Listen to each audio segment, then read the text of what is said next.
پاکستانیوں، جب میں ایک بہت کیس لڑا تھا جو کہ انگلینڈ میں سب سے اہم کیس تھا، یعنی 3 ہفتے کے لیے برطانیہ کی ساری اخباروں کی وہ ہیڈ لائنز تھا، اور وہ اس کی جو کیس کی جو پروسیڈنگز تھیں وہ شام کو ہر ٹیلی ویژن چینل کی ہیڈ لائنز تھی. بڑا امپورٹنٹ، انگلینڈ کا سب سے بڑا کھلاڑی تھا اس وقت، اور میرے اوپر انہوں نے کیس کیا ہوا تھا. تو میرا بھی جو وکیل تھا وہ برطانیہ کا مانا ہوا وکیل تھا، اس کا نام تھا سر جارج کامن، اور دوسری طرف اس کے پاس بھی برطانیہ کا ٹاپ وکیل تھا. تو سارا، کیونکہ میرا بھی نام تھا، ایئن بوتھم کا بہت بڑا نام تھا، تو اس وقت سارا جو انٹرسٹ تھا صرف سپورٹس میں نہیں، سب دیکھ رہے تھے اس کیس کو، اور یہ وکیل بھی ٹاپ کے تھے. مجھے ایک چیز یاد ہے، جب میں اپنی ایویڈنس اپنے وکیل کو بتا رہا تھا کہ کیس کیا ہے، سمجھا رہا تھا اس کو، تو اس نے میرے سے ایک بات کی.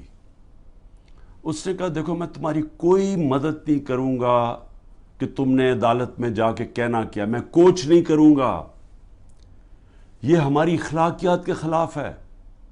حالانکہ چپ کر کے مجھے بتا دیتا کہ دیکھو وہ تمہارے سے یہ پوچھیں گے، تم یہ کہنا، وہ کہنا، یا مجھے میری تیاری کرواتا، کیونکہ میں تو کبھی پہلے عدالت میں نہیں گیا تھا. وہ اور بات ہے کہ اب جو میں جتنی عدالتوں کے چکر لگا دیے، میں زبردست طریقے سے بولتا تھا، لیکن میرا تو پہلی دفعہ تھی. اس نے کوئی بات نہیں کی. اس نے کہا، میں نے تمہیں کچھ نہیں بتاؤں گا، یہ ہے تم سچ، یہ تمہاری ایویڈنس ہے، اس کے مطابق تم نے بات کرنی ہے. اور اس نے پھر مجھے کیا کہا، اس نے کہا، اگر آپ نے کسی چیز کے اوپر میرے سے جھوٹ بولا ہے، میں اسی وقت کیس تمہارا ختم کر کے جج کو کہوں گا جی میں کیس سے پیچھے ہٹ رہا ہوں. اس نے کہا، اور تمہیں 3 سال کی قید ہوگی جھوٹ بولنے پہ. تو مجھے ابھی بھی یاد ہے کہ وہ میں بڑا ایک طرح مجھے عجیب لگا کہ یہ اتنا اسٹرکٹ رولز ہیں یہاں کے. لیکن مجھے تو تب تک تو میں کافی دیر برطانیہ میں پڑھ بھی چکا تھا، میں کرکٹ کھیلتا تھا، تو میں صرف آپ کو سمجھا رہا ہوں کہ ان کا اخلاقی معیار کیا تھا اور ان کا انصاف کا نظام کیا تھا، کہ عدالت کے اندر جا کے تم نے سچ بولنا ہے، تب تک میں تمہارے ساتھ کھڑا ہوں.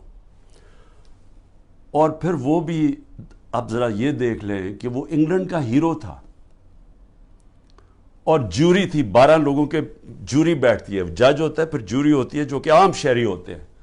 تو میرے اپنے وکیل نے کہا کہ تمہارا کوئی چانس نہیں ہے جیتنے کا، کیونکہ ساری انگریز جوری ہے، اور وہ انگلینڈ کا ہیرو ہے، اور تم پاکستانی ہو، اور تمہیں پتہ ہے ہمارے لوگوں کے اندر تعصب بھی ہوتا ہے.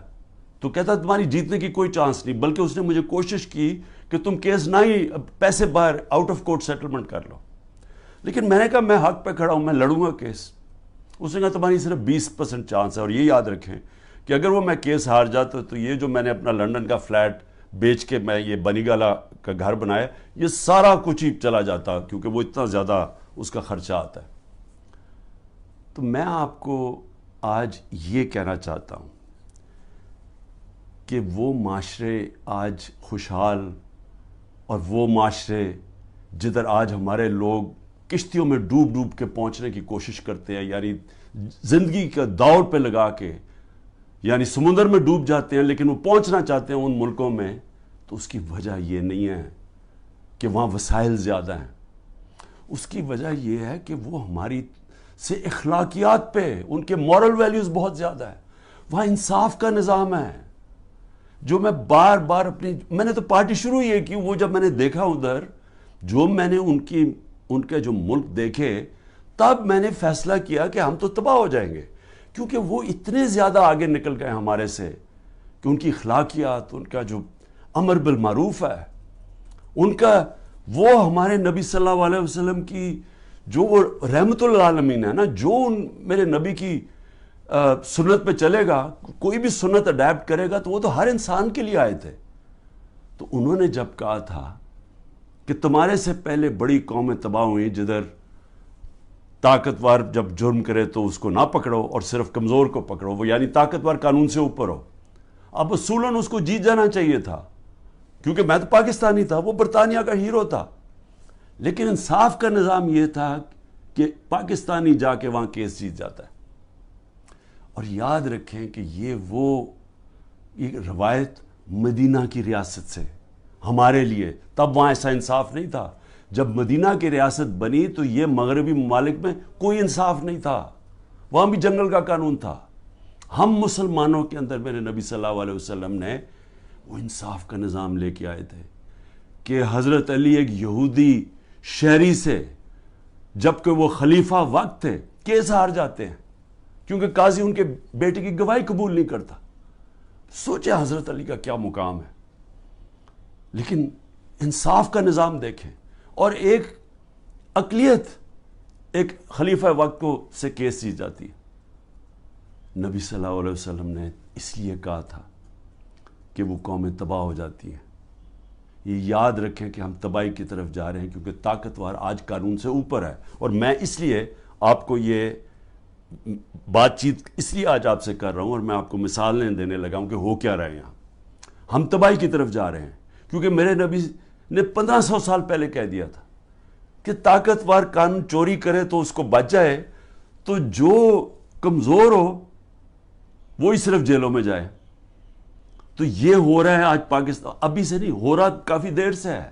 لیکن اب تو اس انتہا پہ پہنچ گیا ہے کہ ہمیں خوف آنا چاہیے کہ یہ ملک اب جا کدھر رہا ہے. مجھے خوف آ رہا ہے. میں کوئی پالیٹکس کی وجہ سے یہ بات آپ سے نہیں کر رہا. مجھے اپنے ملک کا خوف آ رہا ہے کیونکہ میں نے ملک چھوڑ کے نہیں جانا. لوگ جو بھاگ جاتے ہیں ملک سے، یا جو اپنی، میرے بھی بڑا آسان ہے، اگر میں دنیا میں باہر جاؤں تو میں جا سکتا ہوں، میرے لیے تو عمران خان کے لیے دروازے کھلے ہیں.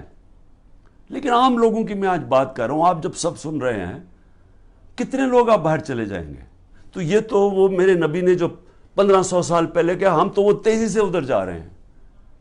اور ہمارا آج جو وہاں ہو رہا ہے، خیر اس پیمانے میں تو نہیں پہنچ سکتے کہ میرے نبی نے کہا میری بیٹی نے بھی جرم کیا تو اس کو سزا ملے گی، قانون سے اوپر کوئی نہیں.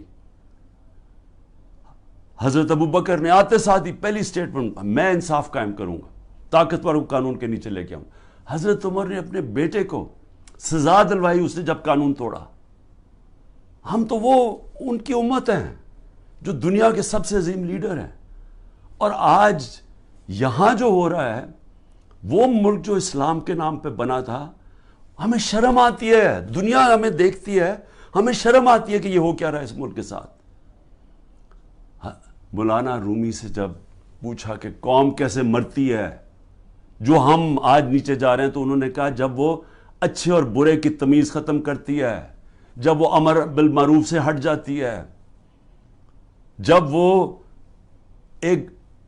وہ طبقہ جو ملک کا سب سے بڑا جرم کرنے والا طبقہ ہے، جب اس کو ہم اوپر بٹھا دیتے ہیں کیونکہ ایک آدمی فیصلہ کرتا ہے بند کمروں میں، تکبر سے بھرا ہوا، پاور اتنی اس کے پاس، وہ بڑے زوروں شوروں سے فیصلہ کر رہا ہے کہ جناب عمران خان کو ہٹا کے تو میں نے ان کو، اور شہباز شریف سے تب سے اس کی بات چیت چل رہی تھی جنرل باجوہ کی. اب تو آج خواجہ آصف کا بیان آ گیا کہ ابھی ایک سال میری گورنمنٹ کو نہیں ہوا تھا، وہ کہتا تب سے سوچ رہا تھا کہ اس کو گرانے کا. بھئی تمہاری اس کی حیثیت کیا تھی؟ الیکٹ کر کے میں آیا ہوں، پبلک کے ووٹ سے میں آیا ہوں، ذمہ داری میری ہے، لیکن اس نے فیصلہ کر لیا. اور یہ یاد رکھیں کہ یہ جو آج ہو رہا ہے یہ ملک کے ساتھ، یہ سب سے بڑا جنرل باجوہ اس کا ذمہ دار ہے. آپ کو پتہ ہے کہ جو ہم نے IMF میرے پاس آئی مل رہے ہیں، جو ہم نے، کیونکہ گورنمنٹ ڈیفالٹ کرنے جا رہی تھی اس لیے ان کو یہ $3 ارب IMF کا چاہیے تھا. IMF کی سٹینڈ بائی اگریمنٹ کی اس لیے ضرورت ہے کہ ہم ڈیفالٹ کرنے جا رہے ہیں. ڈیفالٹ کا مطلب یہ سمجھ جائیں کہ جس وقت پاکستان ڈیفالٹ کرتا، ہماری یہ جو معیشت کے ابھی حالات ہے اس نے بالکل ہی بیٹھ جانا تھا، کیونکہ فنڈنگ بھی باہر سے ختم ہو جانی تھی، اور وہ نہیں ختم ہونی تھی. جو پھر اس کے بعد مہنگائی آنی تھی.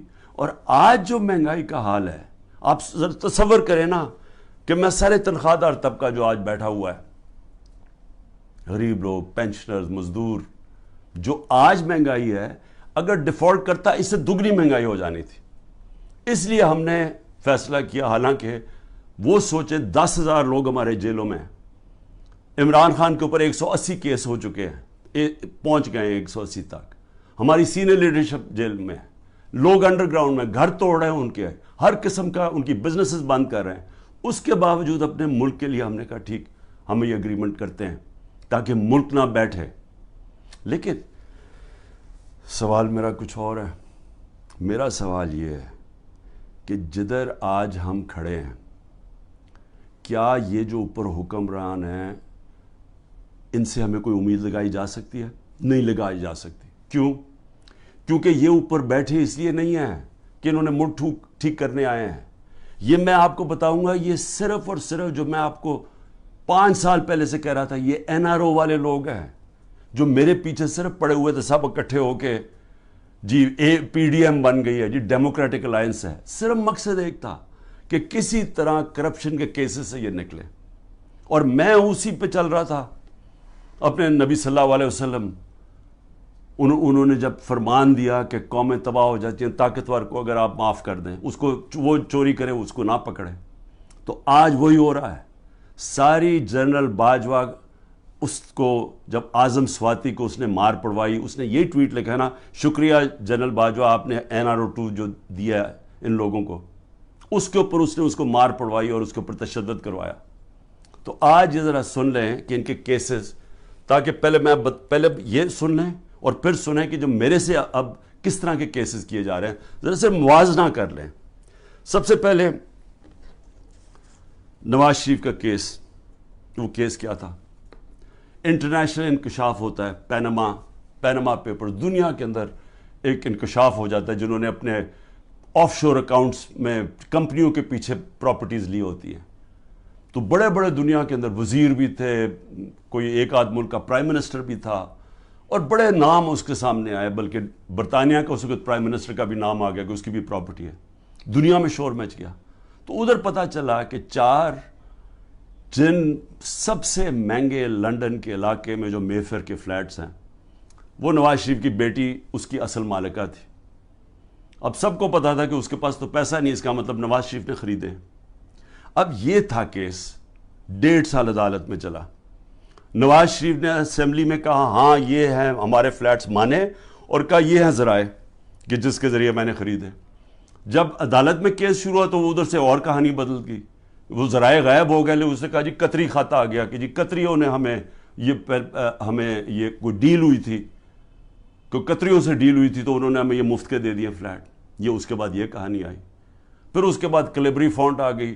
عدالت کے اندر مریم نواز نے جھوٹ بولا, کیونکہ وہ جو جس فونٹ جس سے جو لکھی گئے تھے کانٹریکٹ, جو اس نے اپنے بھائی کے ساتھ کانٹریکٹ دکھایا, وہ جو اگریمنٹ تھی وہ ابھی تک ایجاد ہی نہیں ہوئی تھی. جب اس نے وہ 2007 میں ہوئی, انہوں نے 2006 میں, کیونکہ جعلی کانٹریکٹ تھا, جھوٹ کی سیدھی 3 سال سزا ہوتی ہے. وہ کچھ بھی نہیں ہوا. اس کے بعد جناب سزا ہو گئی بعد میں ایون فیلڈ میں, اور پھر دوسرا نواز شریف کا تھا وہ ایک اور اس کی جو سزا تھی ہل میٹل یا اس کی عزیزیہ مل تھی, اس کے اوپر تو اس کو سزا ہو گئی. مریم نواز کو سزا ہو گئی. اب عدالت کیا کرتی ہے؟ اب یہ پوچھا کیا جاتا ہے, ذرا سنیں. وہ مان گئے کہ ہمارے فلیٹ ہیں. عدالت اب یہ پوچھتی ہے ان سے کہ جناب بتائیں, آپ ثابت کریں, نیب کو کہتی ہے کہ آپ ثابت کریں کہ یہ واقعی ان کے فلیٹ ہیں. وہ رہ رہے ہیں وہاں 30 سال سے یا 25 سال سے, وہ مان گئے ہمارے فلیٹ ہے, لیکن عدالت کہتی ہے نیب کو کہ آپ ثابت کریں کہ کیا واقعی ان کے فلیٹ ہے. کیسے کوئی ثابت کر سکتا ہے؟ اگر آپ نے آف شور اکاؤنٹس بنائے ہوئے ہیں باہر ورجن آئلینڈز میں, تو کوئی ثابت نہیں کر سکتا. اس طرح تو جو بھی آج میں نے چوری کرنی ہے پیسے, میں بھی وہ وہاں باہر کمپنیز کے پیچھے میں خرید لوں پراپرٹیز, تو ثابت کون, ان کو صدیاں لگ جائیں گی ثابت کرنے میں. تو ایک تو یہ ہو گیا. دوسرا شہباز شریف. اب یہ ذرا سن لیں. شہباز شریف کی 16 ارب روپے کے ان کے بیٹوں کی بینک اکاؤنٹس میں پیسہ آتا ہے. ڈاکیومنٹری ایویڈنس ہے جس میں مقصود چپراسی کے بینک میں 3 ارب سے 3.5 ارب روپے آ جاتا ہے ایک چپراسی کے بینک اکاؤنٹ میں. اور ساتھ ان کا نیب میں کیس ہوتا ہے, انہوں نے فیک اکاؤنٹس دکھائے ہوتے ہیں جو لوگ کبھی پاکستان سے باہر ہی نہیں گئے، ان کے نام میں انہوں نے کہا جی ہمیں انگلینڈ سے ریمیٹنسز مل رہی ہیں۔ یہی حدیبہ پیپر مل میں اس شریف خاندان نے کیا، جو اسحاق ڈار نے اپنے 164 کے بیان میں بتایا 2001-2002 میں کہ میں ان کے لیے منی لانڈرنگ کرتا تھا، یہاں سے پیسہ باہر بھیجتا تھا، ادھر کسی کوئی قاضی فیملی تھی اس کے اکاؤنٹ میں جاتا تھا، اس نے باقاعدہ بتایا سب کچھ، اس اکاؤنٹ سے پھر پیسہ پاکستان ان کی خاندان کے نام پہ آتا تھا۔ یعنی منی لانڈرنگ یہ حدیبہ پیپر مل سے 25 سال پہلے سے شروع کی ہوئی تھی۔ وہی شہباز شریف وہی پیٹرن کیا، وہی آصف زرداری کے فیک اکاؤنٹس میں وہی پیسے، یہاں سے فیک اکاؤنٹ سے پیسے باہر بھیجو، ادھر سے دکھاؤ کہ جی منی ریمیٹنسز آئے ہیں اور وہاں سے پیسہ منگوا لو، باقی باہر رکھ دو۔ اصل پیسہ ان کا باہر پڑا ہوا ہے، صرف جو پیسے کی ضرورت پڑتی ہے وہ منگواتے ہیں یہاں۔ تو یہ اب آپ یہ سن لیں کہ یہ شہباز شریف کا کیس تھا، شہباز شریف بھی کیس سے نکل گیا، نواز شریف بھی کیس سے نکل گیا۔ شہباز شریف کیس سے کیسے نکلا؟ شہباز شریف کیس سے ایسے نکلا کہ انہوں نے پہلے تو جناب آتے ساتھ ہی ایف آئی اے کا سربراہ تبدیل کیا، کیونکہ جنرل باجوہ نے اس کو اوپر لا کے ہمارے اوپر مسلط کر دیا۔ جب انڈر ٹرائل تھا شہباز شریف اور اس کے بیٹے انڈر ٹرائل تھے، تو جب ہماری گورنمنٹ گرائی اس کو اوپر بٹھا دیا آ کے، اس نے آ کے آتے ساتھ ہی ایف آئی اے کا ہیڈ چینج کیا، اسے پرسیکیوشن کو چینج کیا، جو پروسیکیوشن تھی اس کو چینج کیا۔ انہوں نے جو پہلے انویسٹیگیشن کر رہا تھا، مسٹیریسلی ڈاکٹر رضوان کو پہلے ہٹایا اور وہ ہارٹ اٹیک سے مر گیا۔ اس کے بعد مقصود چپڑاسی مر گیا ہارٹ اٹیک سے۔ ارشد شریف جس نے بڑی ڈیٹیلڈ اس کیس کے اندر کام کیا ہوا تھا، اس کے بعد تھوڑی دیر کے بعد اس کا قتل ہو جاتا ہے، اور کوئی جج بھی انویسٹیگیٹ نہیں کرتا کہ جناب ڈاکیومنٹری ایویڈنس والومز پڑی ہیں ان کی انویسٹیگیشن میں، وہ بھی ختم ہو جاتی ہے۔ ادھر سے نیب کا ہیڈ چینج کرتے ہیں، نیب کا ہیڈ جب چینج کرتے ہیں آفتاب سلطان، تو میں آج اس کو سلام کرتا ہوں کہ وہ جب آیا تو اس سے جب غلط کام کروانے کی کوشش کی، اس نے کہا میں نہیں کرتا، اور اس نے ریزائن کیا۔ پھر ایک اور آدمی کو لے کے ہیں جو موجودہ آدمی ہے، اور وہ سارے کیسز ان کے ختم، نیب بھی کیسز ختم شہباز 8 ارب کے، اور یہ بھی کیسز ختم، یہ جو 16 ارب روپے کے یہ جو ایف آئی اے کے کیس، اب وہ بھی ختم ہو کیونکہ اپنے لوگوں پر بٹھا دیے۔ تو ادھر وہ ہو گیا، ادھر آصف زرداری کے فیک اکاؤنٹس کیسز تھے، وہ پہلے فریز ہوتے ہیں، جنرل باجوہ کی ڈیل ہو رہی ہوتی ہے آصف زرداری سے، پتہ نہیں کیا ڈیل ہے، وہ کرتے ہیں، وہ بھی سارا ختم ہو گیا، تو زرداری بھی پاک ہو گیا۔ زرداری وہ آدمی ہے جس کو 2 دفعہ نواز شریف نے جیل میں ڈالا تھا کرپشن میں، اور یہ حدیبہ پیپر مل نواز شریف نے بنایا تھا، یہ زرداری نے نواز شریف کے اوپر بنایا تھا۔ تو یہ کیسز پرانے چلے آ رہے ہیں، یہ ہمارے دور کے کیسز نہیں ہیں، لیکن جب ہمارا دور آیا تو جناب نیب تھی جنرل باجوہ صاحب کے نیچے، اس کے بعد سارے کیسز رک گئے، اور وہ تو خیر اب چیزیں سامنے آئی گئی ہیں کہ خواجہ آصف نے خود ہی کہہ دیا کہ ان سے تو بات چیت تو ان سے شروع ہو گئی تھی، تو کیسز ان کے کیسے آگے بڑھنے تھے۔ لیکن یہ سمجھ جائیں کہ جو آج اوپر طاقتور بیٹھے ہوئے ہیں، ان کی اربوں روپے کے کیسز معاف ہوئے ہیں، اور سب سے امپورٹنٹ چیز یہ ہے کہ یہ جب کیسز تھے یہ ان کی گورنمنٹ تھی، جو حمزہ شہباز اس ملک سے بھاگا ہے، وہ تو جب ایف آئی اے کا کیس آئے وہ جب ہماری گورنمنٹ تھی، لیکن جب نواز شریف کے بیٹے گھر یا ملک سے بھاگے ہیں تب تو ان کی گورنمنٹ تھی، کیونکہ ان سے پوچھا کہ جناب یہ مہنگے آپ کی پراپرٹیز کدھر سے آئیں، وہ باہر بھاگ گئے اور پھر کہتے جی ہم تو پاکستانی شہری نہیں ہیں، ہم برطانیہ کی شہری ہیں۔ اس کا مطلب کہ عمران خان اگر پرائم منسٹر بنے، یہاں سے چوری کر کے پیسے بھیجتا رہے اپنے بیٹوں کے سلمان اور قاسم کے اکاؤنٹس میں، اور کہے جی وہ تو پاکستانی شہری نہیں ہے، تو وہ جواب دہی نہیں ہے، تو یہی بیٹے بھی باہر بھاگ گئے، انہوں نے کہا جی ہم جواب دہی نہیں ہیں۔ اس کے بعد دماد بھاگتا ہے شہباز شریف کا، وہ جب نیب اس کو کرپشن کیس پہ بلاتی ہے وہ باہر بھاگ جاتا ہے ان کی گورنمنٹ کے نیچے۔